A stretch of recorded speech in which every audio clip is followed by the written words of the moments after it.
భారత మాజీ ప్రధాని మన్మోహన్ సింగ్ అంత్యక్రియలు బోధ్ నిగమ్ షూట్ ఘాట్లో పూర్తయ్యాయి. మాజీ ప్రధానికి సైనిక లాంఛనాలతో అంత్యక్రియలు జరిగాయి.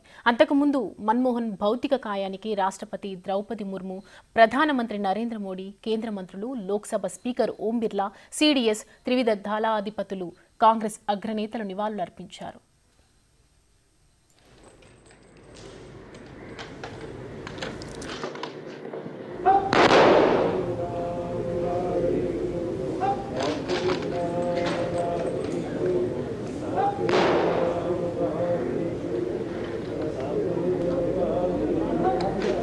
హోంశాఖ కార్యదర్శి పుష్పగుచ్చాలను పెట్టడంతో అధికారిక కార్యక్రమం ప్రారంభమైంది.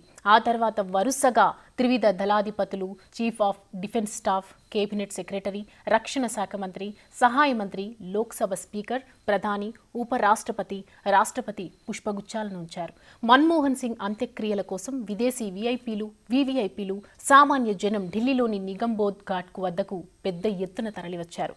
సిక్కు సాంప్రదాయం ప్రకారం మతపరమైన కార్యక్రమాలు నిర్వహించి అంత్యక్రియలు చేశారు. ప్రోటోకాల్ ప్రకారం ఆయన పార్థివ దేహంపై జాతీయ జెండా కప్పి ఆ తర్వాత 21 ఫిరంగుల పేలుళ్లతో సెల్యూట్ చేశారు.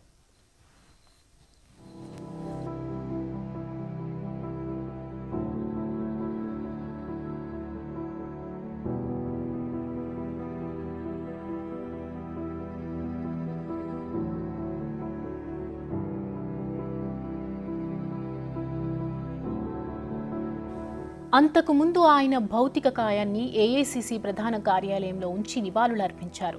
రాహుల్ గాంధీ, ప్రియాంక గాంధీలతో పాటు అనేక మంది కాంగ్రెస్ శ్రేణులు ఆయన భౌతిక కాయానికి నివాళులర్పించారు. ఆ తర్వాత ఆయన అంతిమ యాత్ర ప్రారంభమైంది. ఏఐసీసీ కార్యాలయం నుంచి నిగంబోధ్ వరకు ఆయన అంతిమ యాత్ర కొనసాగింది. ప్రభుత్వ లాంఛనాలతో కేంద్ర ప్రభుత్వం ఆయన అంత్యక్రియలకు నిర్వహించింది. అయితే అంతిమ యాత్రలో ఎలాంటి అవాంఛనీయ ఘటనలు చోటు చేసుకోకుండా అడుగడుగునా కట్టుదిట్టమైన భద్రతా ఏర్పాట్లు చేశారు.